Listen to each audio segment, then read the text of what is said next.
Good evening दोस्तों, welcome back to our YouTube channel. मैं हूं विकास वाला सर और आप देख रहे हैं द आरा सर फिजिक्स। जैसे कि लास्ट में हमारी बातें हुई थी और हमने बताया था कि जो हमारा नेक्स्ट टॉपिक होगा वो होगा द प्रॉपर्टीज ऑफ चार्ज। तो नेक्स्ट टॉपिक है हमारा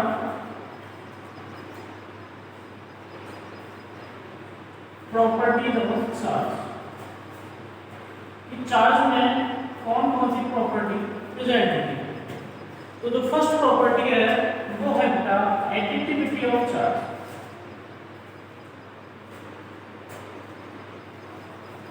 एडिटिविटी ऑफ चार्ज। तो एडिटिविटी ऑफ चार्ज होती क्या है बेटा, इसको समझने के लिए प्रॉपर्टीज ऑफ चार्ज को देखते हैं। तो first of thing charge is scalar quantity. जो चार्ज होता है वो कैसी क्वांटिटी होता है, स्केलर क्वांटिटी होती है। नेक्स्ट पॉइंट क्या है कि चार्ज जो है वो एडिटिव है। Charge is additive. अब एडिटिव का मीन्स क्या है, what is the mean of additive. तो एडिटिव का मीन है बेटा कि किसी भी सिस्टम का जो टोटल चार्ज होता है, किसी भी सिस्टम का क्या बेटा टोटल चार्ज जो होता है वो इक्वल होता है। किसके इक्वल होता है बेटा, अलजेब्रिक सम के। किसके, अलजेब्रिक सम। कौन सा अलजेब्रिक सम बेटा, जो प्रेजेंट है जितने भी चार्ज प्रेजेंट है किसमें बेटा, सिस्टम में। तो किसी भी सिस्टम में जितने चार्जेस प्रेजेंट हैं उन सबका अलजेब्रिक सम किसके इक्वल है बेटा, टोटल चार्ज के। तो यह बोले कि व्हाट इज द एडिटिविटी। तो charge is additive and additive means एक ऐसा सिस्टम जिसका टोटल चार्ज इक्वल है algebraic sum of all charges present in it. मतलब किसी भी सिस्टम में जो भी चार्ज प्रेजेंट है उन सबका क्या बेटा टोटल चार्ज। वही इसका मींस क्या होता है, किसका मींस होता है बेटा, एडिटिव का मींस होता है। अगर एग्जांपल से देखें हम, एग्जांपल जैसे सपोज करते हैं ये एक सिस्टम है, इसमें Q1 की जो वैल्यू है वो हमें दे रखी है 2 माइक्रोकूलम, Q2 की वैल्यू दे रखी है हमें 3 माइक्रोकूलम, Q3 हमें दे रखा है माइनस का 5 माइक्रोकूलम और Q4 हमें दे रखा है 3 माइक्रोकूलम, 6 माइक्रोकूलम। अगर ऐसे बात करें what is the total charge of system, तो किसी भी सिस्टम का जो टोटल चार्ज होगा वो अलजेब्रिक सम के इक्वल होगा। किसका अलजेब्रिक सम बेटा, जो भी चार्जेस इस सिस्टम में प्रेजेंट है तो सभी चार्जेस का अगर हम क्या कर देंगे बेटा अलजेब्रिक सम कर देंगे तो किसके इक्वल हो जाएगा, टोटल चार्ज। तो इक्वल कर दो, Q इज इक्वल हो जाएगा Q1 plus Q2 plus Q3 plus Q4। तो वैल्यू क्या हो जाएगी बेटा, Q1 value 2 plus 3 plus -5 plus 6, 3 to 5 5 6 11 11 minus 5 6 microcoulomb.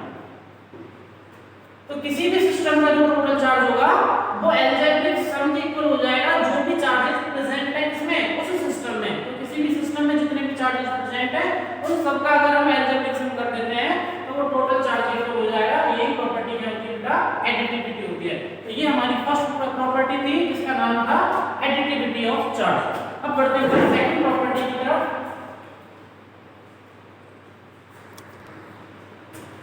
Second property की तरफ चलते हैं बेटा।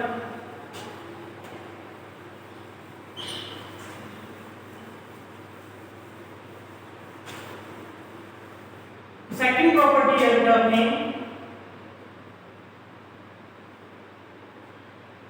Invariance of charge.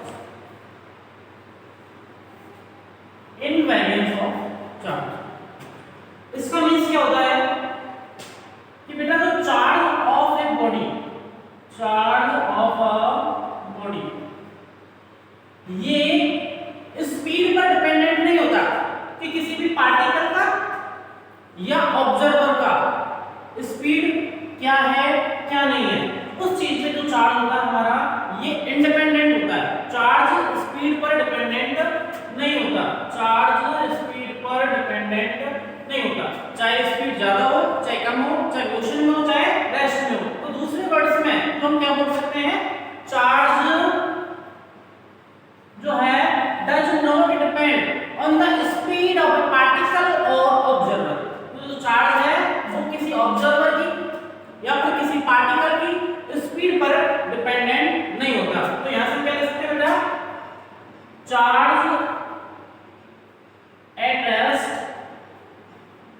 इक्वल हो जाएगा चार्ज एट मोशन, कि जो रेस्ट में रहेगा चार्ज वही चार्ज किसमें रहेगा बेटा, मोशन में रहेगा।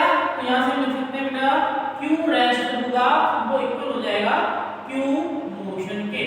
तो q रेस्ट इक्वल हो जाएगा बेटा q मोशन के। अब हमारी थर्ड प्रॉपर्टी,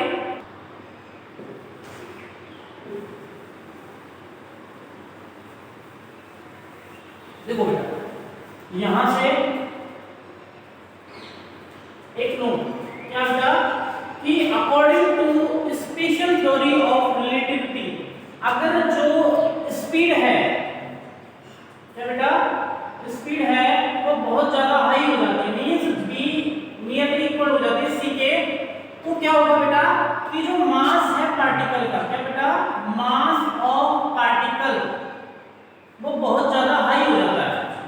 अगर स्पीड बहुत ज्यादा है तो किसी भी पार्टिकल का जो मास है वो बहुत ज्यादा हाई हो जाता है। बट लेकिन क्या बेटा इनवेरिएंस के अंदर क्या पढ़ा था, चार्ज अनअफेक्टेड, चार्ज पर कोई चेंज नहीं होता, चार्ज पर कोई चेंज नहीं होता, charge does not change, charge जो है वो बेटा अनअफेक्टेड रहता है। कब, चाहे स्पीड कितनी भी हो, मास ऑफ पार्टिकल हाई हो जाएगा अगर स्पीड बहुत ज्यादा हाई हो जाएगी, किसकी बजाय बेटा रेस्ट की बजाय, रेस्ट में मास ऑफ पार्टिकल कम रहेगा और स्पीड बढ़ जाएगी, तो मास ऑफ पार्टिकल जो होगा बेटा वो अपना बहुत ज्यादा हाई हो जाएगा, लेकिन जो चार्ज है वो अनअफेक्टेड रहेगा, उसमें कोई भी चेंज नहीं होने वाला। सेकंड थिंग क्या है बेटा कि चार्ज अपॉन मास का जो रेशियो होगा उसको बोलेंगे बेटा स्पेसिफिक चार्ज। क्या बोलेंगे बेटा, स्पेसिफिक चार्ज। और ये डायरेक्टली डिपेंडेंट होगा बेटा किसके ऊपर, स्पीड के ऊपर। किसके ऊपर डिपेंडेंट होगा बेटा, स्पीड के ऊपर डायरेक्टली डिपेंडेंट होगा। अगर हमारी स्पीड बेटा क्या हो जाएगी, यही हो जाएगी v is nearly equal to c हो जाएगी, तो ये जो है क्या बेटा स्पेसिफिक चार्ज ये डिक्रीज हो जाएगा। डिक्रीज क्यों होगा, क्योंकि अभी हमने क्या पढ़ा था बेटा कि मास ऑफ पार्टिकल हाई हो जाता है, कब हो जाता है, इस कंडीशन में जब मास ऑफ पार्टिकल ज्यादा हो जाएगा, सपोज करो मास अभी 1 kg है तो चार्ज की वैल्यू कुछ और आएगी, लेकिन अगर मास बेटा मास की वैल्यू को इंक्रीज कर दिया जाए, कब, इस कंडीशन में जब वेलोसिटी जो है हमारी स्पीड जो है वो नियरली इक्वल हो जाएगी इसके बेटा c के। अगर स्पीड हमारी c के इक्वल हो जाती है, लगभग इक्वल, अप्रॉक्सीमेटली अगर इक्वल हो जाती है, तो q अपॉन n की जो वैल्यू होगी, किसकी वैल्यू बेटा स्पेसिफिक चार्ज की जो वैल्यू होगी वो डिक्रीज हो जाएगी। तो यहां से हमने क्या देखा बेटा कि स्पीड को बढ़ाने पर मास ऑफ पार्टिकल तो बढ़ता है बट जो चार्ज है वो अनअफेक्टेड रहता है। सेकंड थिंग क्या थी कि चार्ज और मास के रेशियो को क्या नाम दिया हमने, सॉरी चार्ज और मास का जो रेशियो है उसको क्या बोलेंगे हम, स्पेसिफिक चार्ज। और ये डायरेक्टली डिपेंडेंट होता है इसके ऊपर बेटा, स्पीड के ऊपर। डिपेंडेंट कैसे होता है कि अगर स्पीड इस कंडीशन में पहुंच जाती है, बहुत ज्यादा हाई कंडीशन में अगर स्पीड हो जाती है, तो q अपॉन m इस स्पेसिफिक चार्ज जो है वो क्या हो जाएगा बेटा हमारा डिक्रीज हो जाएगा। तो अब नेक्स्ट टॉपिक की तरफ बढ़ते हैं। नेक्स्ट प्रॉपर्टी जो है हमारी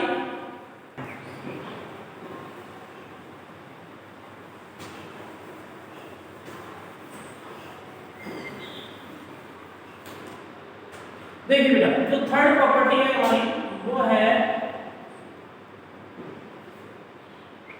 कंजर्वेशन ऑफ इलेक्ट्रिक चार्ज। क्या बेटा, कंजर्वेशन ऑफ इलेक्ट्रिक चार्ज। इसका मींस क्या है बेटा कि कंजर्वेशन ऑफ इलेक्ट्रिक चार्ज का मतलब होता है कि charge is always conserve, charge is always conserve. Charge जो है बेटा वो हमेशा कंजर्व रहता है, ये कभी भी चेंज नहीं होता।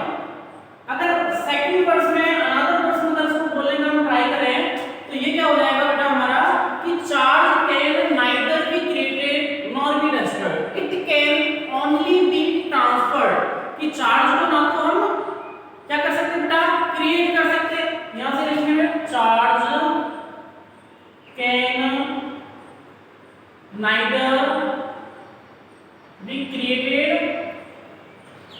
nor be destroyed।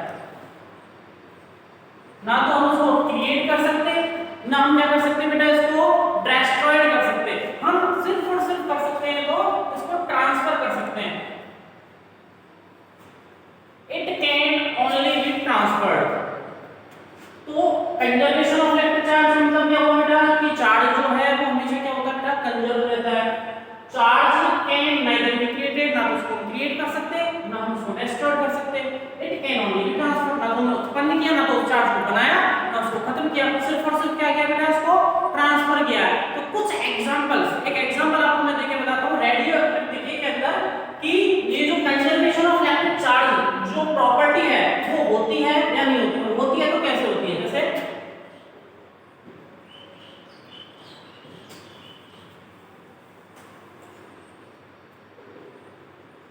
Radio activity के अंदर देखो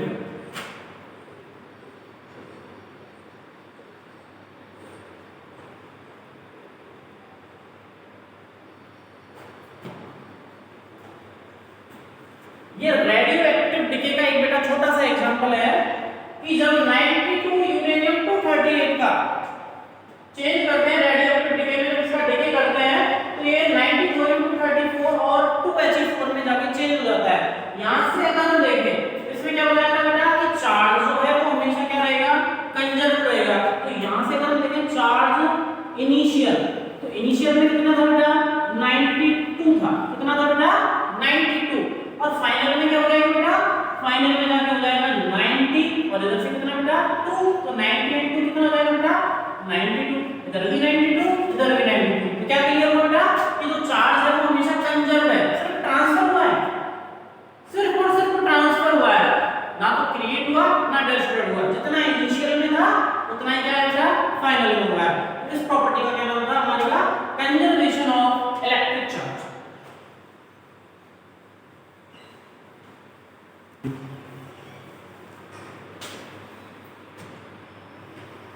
नेक्स्ट प्रॉपर्टी है हमारी बेटा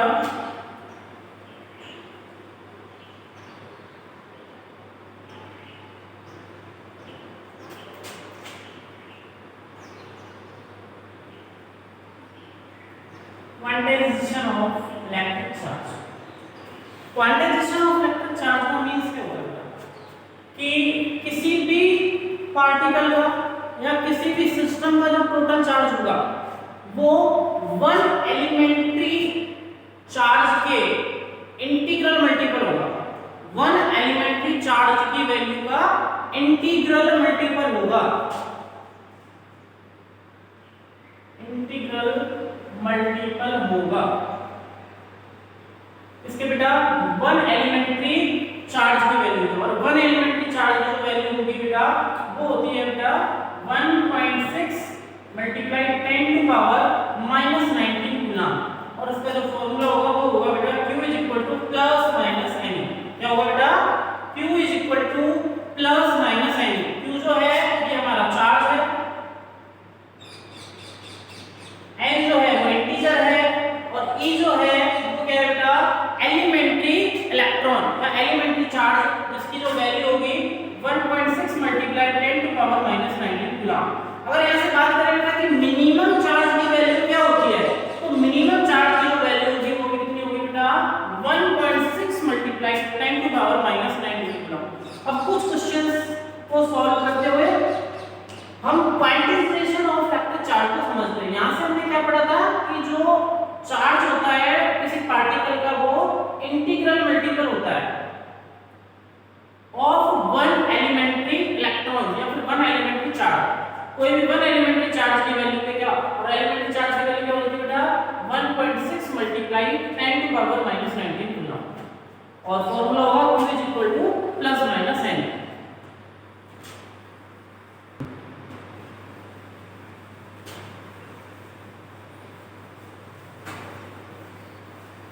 न्यूमेरिकल लिखते हैं बेटा, क्वेश्चन है हमारा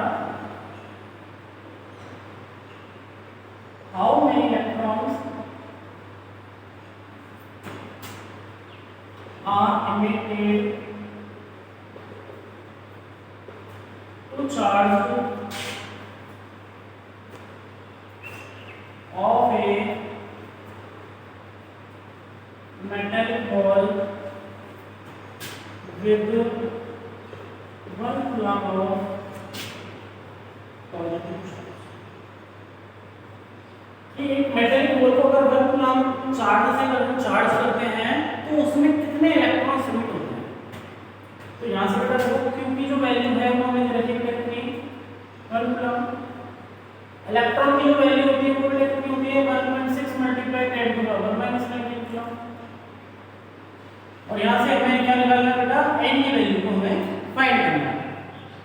में क्या बेटा Q is equal to n, n निकालना है तो हो जाएगा Q अपॉन E। Q क्या है बेटा हमारे पास 1, E की वैल्यू क्या है 1.6 मल्टीप्लाई 10 टू पावर -9 इलेक्ट्रॉन। यहाँ से डिवाइड करते हैं, पावर को लेके जाते हैं ऊपर, इसको लिख देते हैं हम बेटा 10 टू पावर 18 और यहाँ से 10, तो 10 और 10 टू पावर 18 होगी 10 टू पावर 19 अपॉन में क्या था बेटा 1.6, तो जैसे हमने पॉइंट को हटाया तो यहाँ से क्या हो गया 10, तो ये 0 और इंक्रीज हो गई, तो यहाँ से हो जाएगा 10 टू 16। अब 100 में 16 का डिवाइड होता है, 16 6 जा 96, 4 16 टू द पॉइंट लग गया, 16 टू द 32, 8 16 5 जा 80 मल्टीप्लाई 10 टू पावर 18 इलेक्ट्रॉन्स।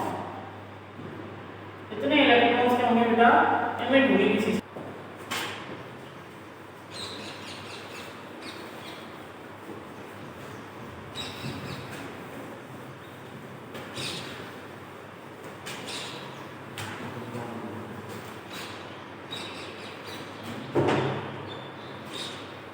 देखो बेटा यहाँ से एक छोटी सी चीज हो कि अगर कोई स्टेशनरी चार्ज है, अगर कोई चार्ज जो है वो स्टेशनरी पोजीशन में है, मींस रेस्ट की पोजीशन में है, तो वो सिर्फ और सिर्फ इलेक्ट्रिक फील्ड को जनरेट करता है।